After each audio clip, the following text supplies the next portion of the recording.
welcome back to Entrepreneurs on Deck, What's in Your Pitch Deck podcast. I am your host, Wes, and we're going to be here every week. We want to be here every month. We want to be here for a lifetime. I want to be able to provide opportunity and resources to the people that's listening and watching the show. And, as you all may know or may not know, I do run a company called Life Designers. I help people escape the harsh journey of achieving financial success, which happens to your number one resource, which is your credit. We design it, get it to a space where you can get it to that abundance. A lot of people are looking to get into first home, first car, loans and lines of credit, or they may want to transition over to entrepreneurship and business ownership, and they need that money.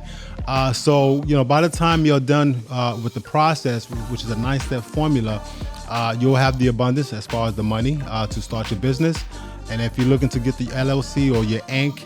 and maybe get your EI and your DUNS number, and then you can start designing that so you can tap into the abundance on that as well.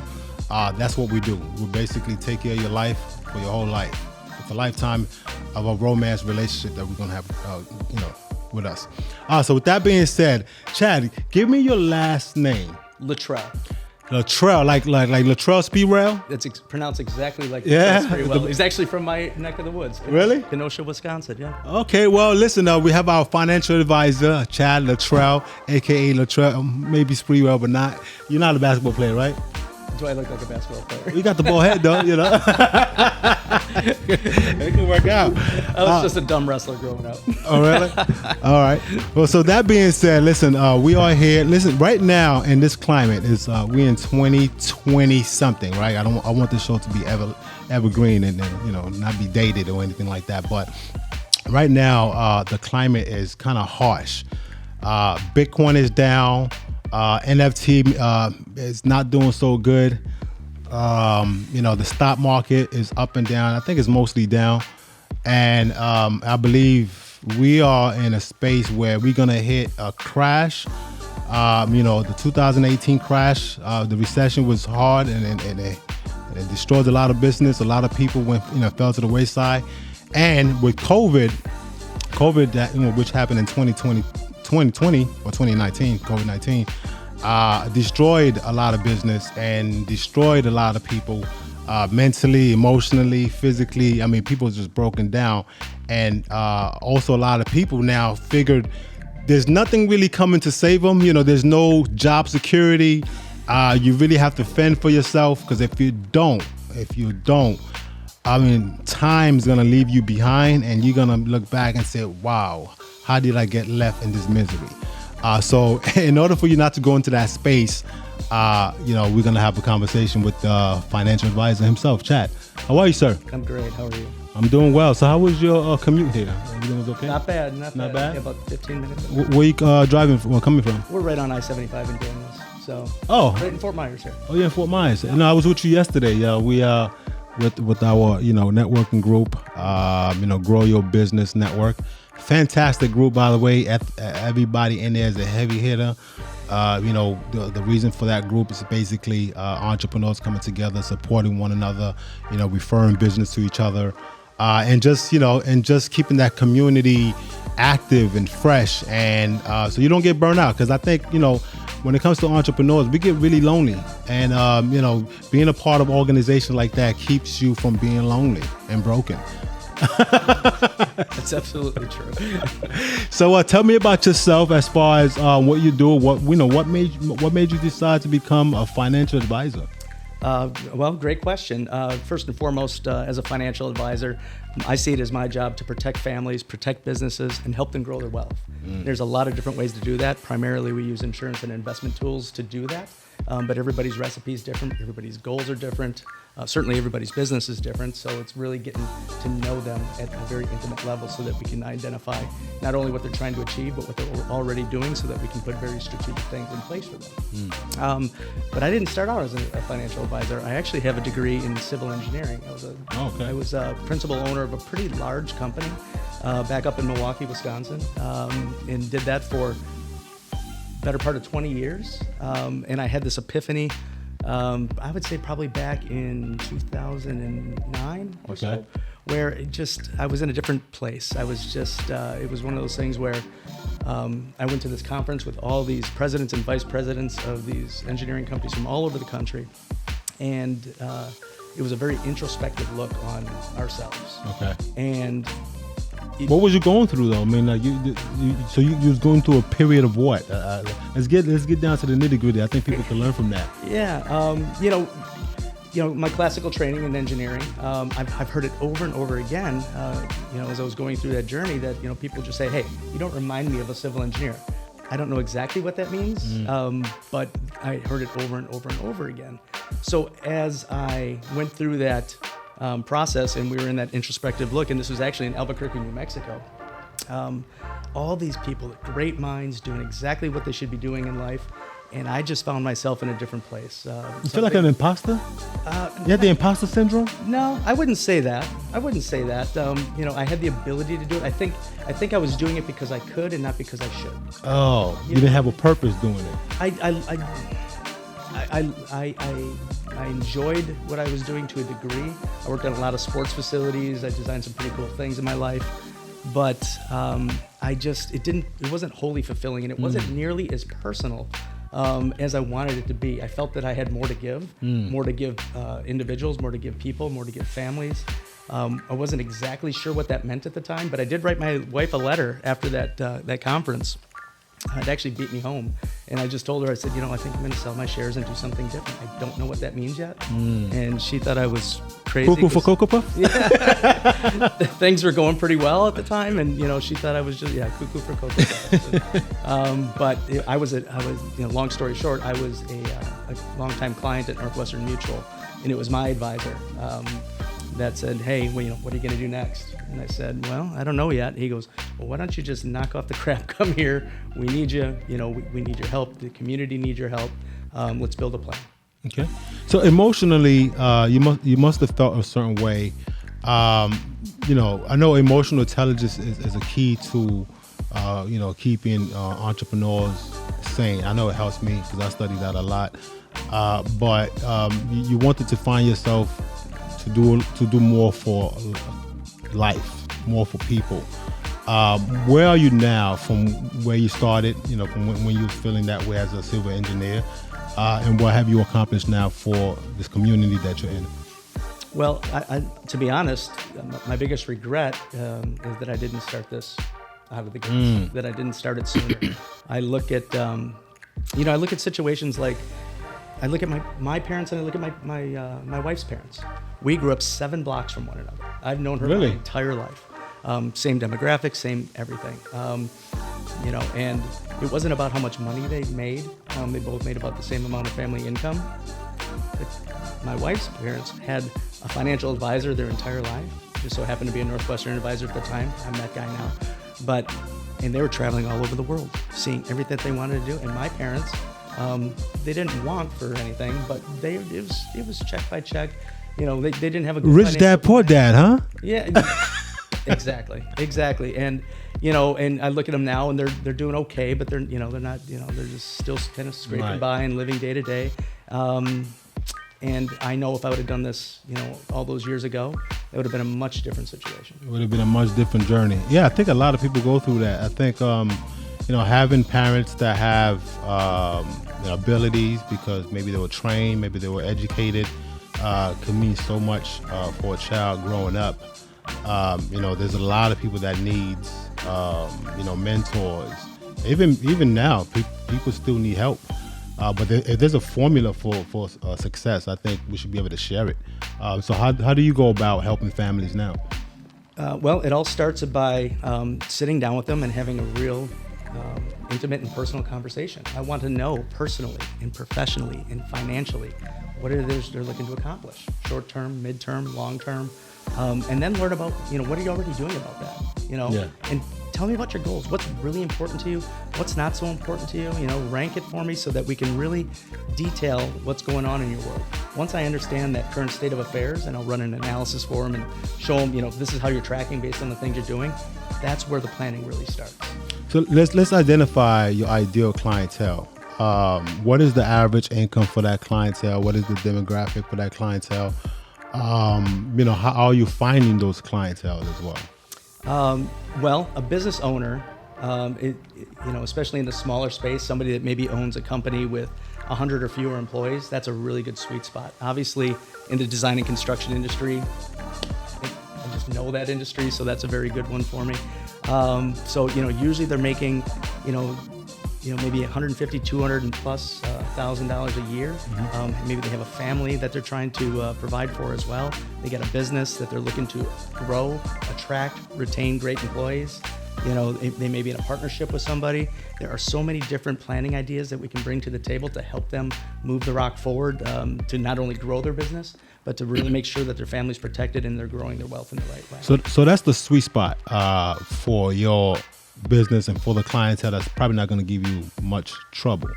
Are you able to help anybody less than that? Let's say somebody that has an income of anywhere from $30,000 to $100,000. Oh, absolutely. And I tell people all the time, and this may not make me the greatest advisor on the planet, but I am more concerned about their outcome than their income.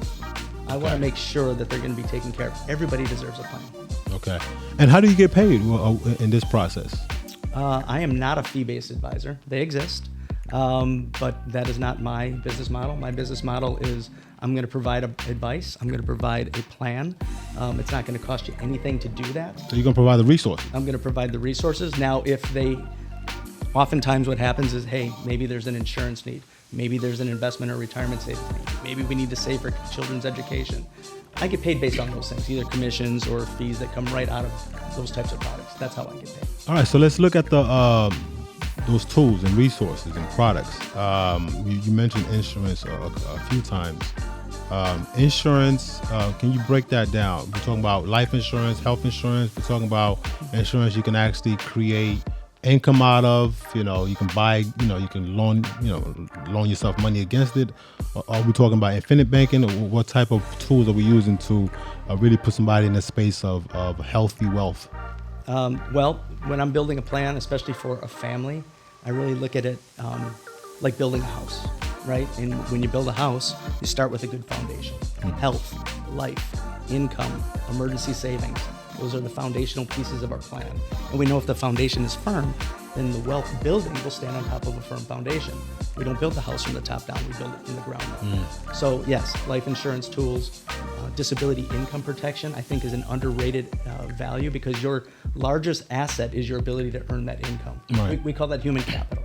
Okay. Your human capital is larger than any home you're going to have, potentially any business that you own, unless you're really knocking it out of the park. So making sure that you can have income coming in no matter what is really, really foundational to a plan. There are a number of different life insurance tools that we use. I start with a focus on making sure the family and or the business is protected. Just figure out the death benefit need, the structure, whether it's just a term policy or a whole life plan that builds cash accumulation or some variety of that. We get to those points once we understand exactly what they need is. There's a concept that goes around that a lot of people are taking advantage of, and they may be doing it for themselves and their family. It's the family banking system. You're talking about like infinite banking? Infinite banking. Yourself, is that one of the concepts that you buy into in order to deliver to your clientele as well, or no? Yeah, you got to understand how that tool works. How does that work? So when people hear that, when they hear that on the radio, bank on yourself, what someone's really referring to in that commercial without saying it is some type of permanent life insurance plan, something that grows cash accumulation as well as death benefit.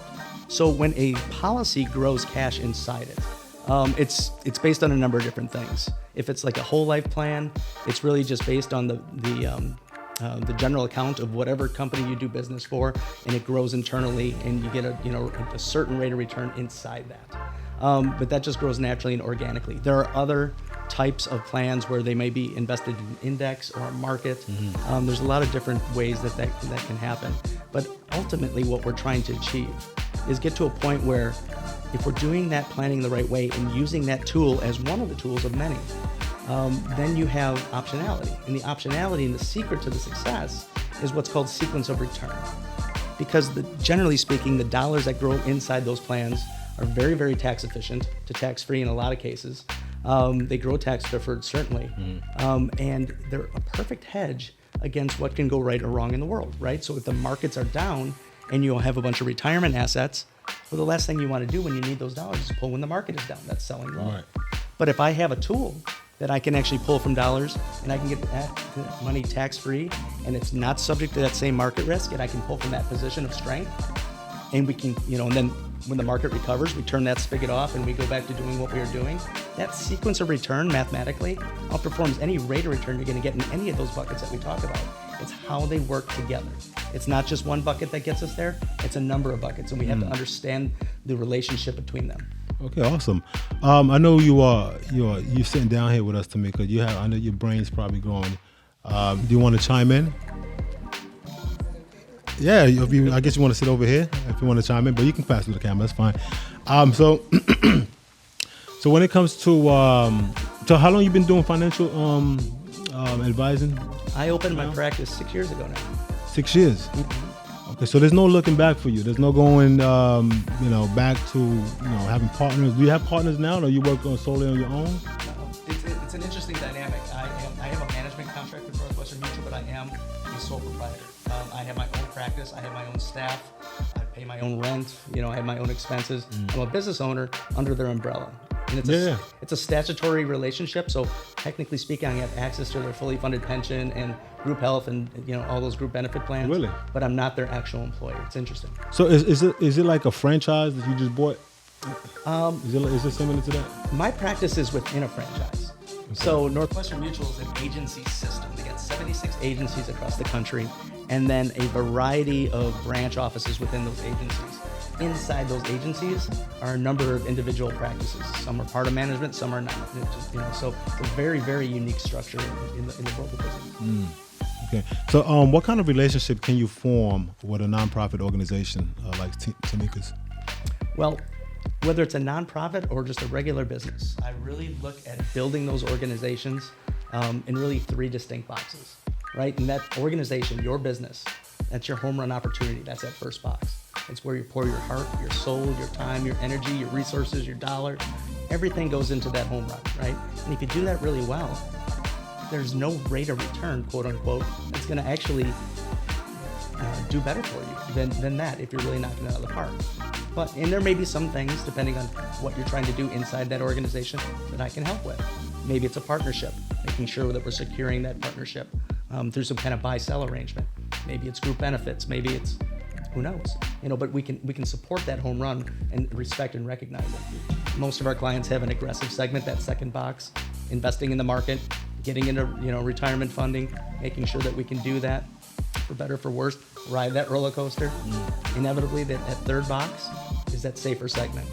That's that good safe. That's the stuff we were talking about with the insurance and how you build that safer dollars, but also some of those protection pieces that protect not only the business but the family.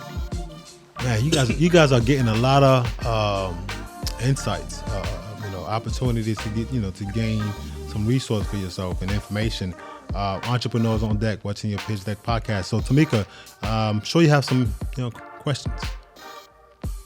So when you think about your business and how you want to structure it, and setting up your business in a way where it's like it's going to sustain itself through any environment, climate change, what do you think you should do? You should be doing for yourself in your business.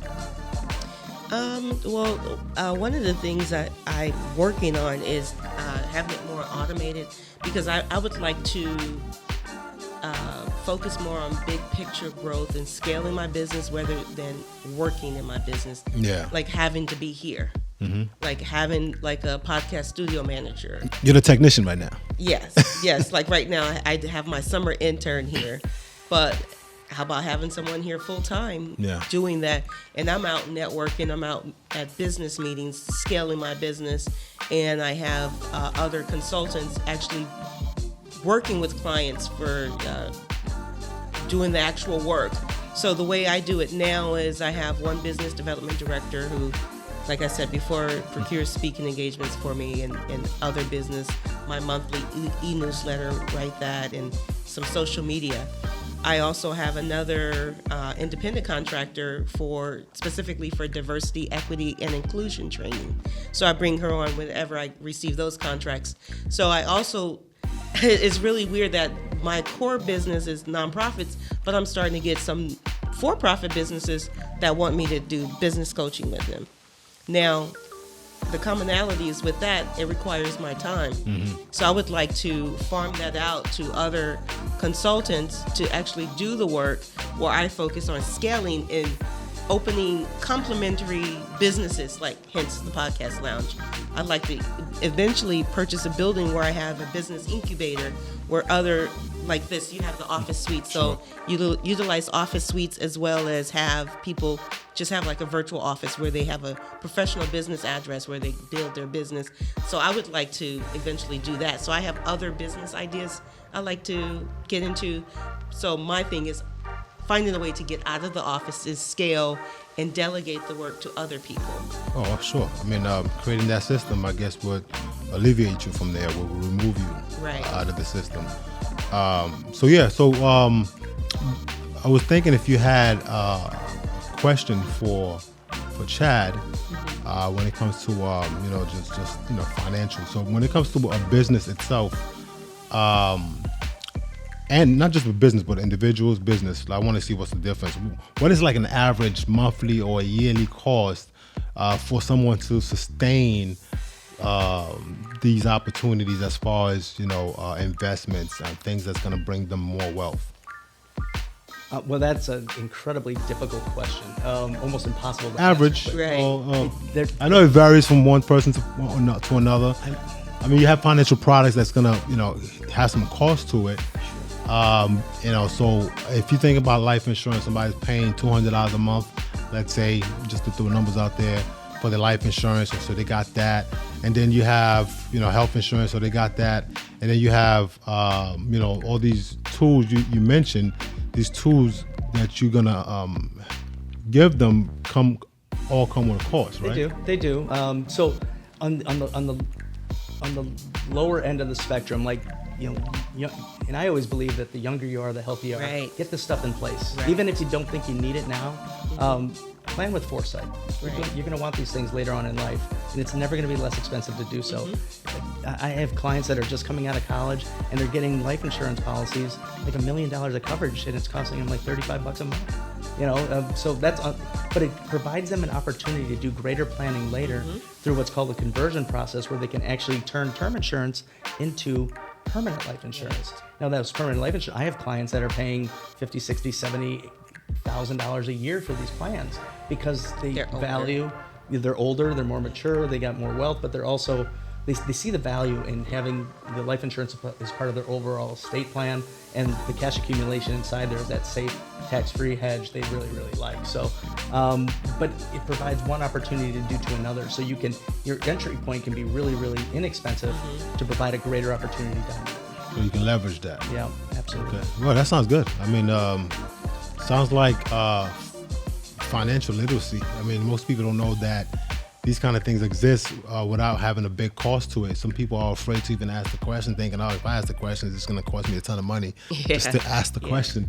And, that's why, we need to be out here in the community, letting people know these things are available to them. Right. And I'm a lifelong student. So I was like fortunate enough to understand the value of life insurance. So I'm probably overinsured. I have every insurance you can think about: term, whole, disability, income. So you're saying you don't need Chad? Is what you're saying? You don't need Chad? I have just about every type of insurance you could think of. I even have my kids, both my kids, with permanent policies. And good for you. That's so important. So, and I have a financial advisor that I've been with for a number of years. So, I know I still need help, but. You created that foundation. Yeah, because I guess, I was married for 15 years and been divorced for about 10. So it always scared me that if I were to pass tomorrow, would my kids be okay? So I had this vision of losing my house, my kids being out on the street with no place to turn to, and them being vulnerable. Yeah. And I didn't feel good as a parent, so I knew I had to do something. So the first thing I did was I put everything in the trust. All my house is in the trust, and my bank accounts, all my beneficiary is trust, and then I had my attorney break it down as to how much they could get, annually, because I would be doing them a disservice if, say, they get $100,000 or $500,000, just inherit that. Yeah. So I set it up where they only get so much per month, so they would still have to work and go out on their own. So I could sleep better at night, so I know that my kids will be okay and they won't be overwhelmed. So I think about all that stuff, and now I have to pay for all that stuff that I've set up, because I have everything that I can think of that I need, but it's costly. But to me, it's worth the investment, because if I can go out and buy a pair of shoes or handbags and stuff, why can't I invest that in my family and leave a legacy? And I don't think enough of us do that. Think about leaving a legacy for your children and your family. And I always think about, that's what I work so hard for. That's great. That's really well spoken too. And you can take that same concept into your business, right? Mm-hmm. So from a disability standpoint, there's disability overhead protection, making sure that if something happened to you, not only do you have income coming in for yourself, but you can keep your business afloat. Right. So you don't have to lay people off, so you don't have to turn off the lights, so all that stuff. That overhead expense policy is super, super important. See, I need that. So I need to learn more about that. Can you share more information? Sure. So yeah, and it's exactly as I said. You're familiar with a disability policy. Mm-hmm. Something happens to you, and after probably like the 91st day, you start getting your income tax free to you, right? A disability overhead policy, which is deductible to your business, by the way, is a way where you can actually cover your overhead expenses for up to 2 years, in case that disability lasts for a while, and then that gives you an opportunity after 2 years, if you're still out of the game, well, what can I do? How can I transition out? But it gives you a 2-year window to determine that without having to disband your business completely. So it's an important piece of the puzzle. The deductibility part of it is great, because it becomes a business expense, and then who cares? So that's good. As you grow your business, as you start looking for, like you said, you want to step out and you be your highest and best use, which is out doing your thing and let others do the operational stuff. Those are key people, right? Key employees. There are ways that you can protect that. So if that key person, especially if they've been in it for a while, and all of a sudden they're no longer around, God forbid, you can't replace them personally, but you can replace their financial impact to your business until you can find somebody to train them, and those dollars are designed to do that. Yeah. Man, a lot of wealth information here, right? Yeah, and it's so sad that this is not taught in school, that you almost have to bump into it or bump into someone and learn everything the hard way. That's why I actually, force my son, for example, when he receives his first paycheck, the first thing we did is we created a budget, and we allocated percentages.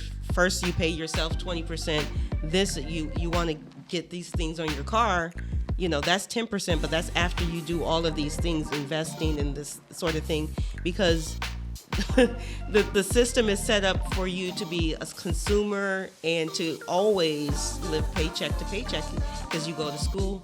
Guess what? You graduate at a disadvantage, because now you have this college debt, right? Yeah, you're in the red. So you're in the red. So now you go into the workplace and you make a little money. Now you want this car. Now you have a house. Now you have to get married. You have to have 2 kids. Now we want to keep up with the Joneses, and it's just a spiral effect. That consumerism cycle. Yeah. It's not in America's best interest or DNA to even give you that kind of power, because the way it is now, money's being made. People are making a ton of money. The banks are making a ton of money for the lack of the financial literacy that we all have. Even the person that graduated school has a doctorate degree or an MD, whatever, they still suffer from lack of financial information. So I think right now the way the system is, you have to go and get it.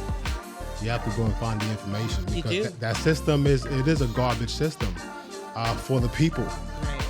You start in the red, and how long does it take you to get out of that red? Most people never get out of that red. We hear that a lot, right? People, they value the safety and certainty of a paycheck. And nothing could be further from the truth in reality when you think about it and step back, because you're at the economic whims of whatever happens. Right. The businesses scale down all the time. They change course. They right size. They do all kinds of stuff. There's no such thing is a certain paycheck. You're right. It feels good for a while, but an entrepreneur controls their destiny. That's right. And that's the most important thing. You control your destiny. Nobody in our business gets laid off, right? We control our destiny. Right. So but we'll get paid for exactly how much time we put into it, right? We get paid like a doctor gets paid. How many patients do we see? Yeah. We'll get out there and see them then. They need you. That's the way I look at it.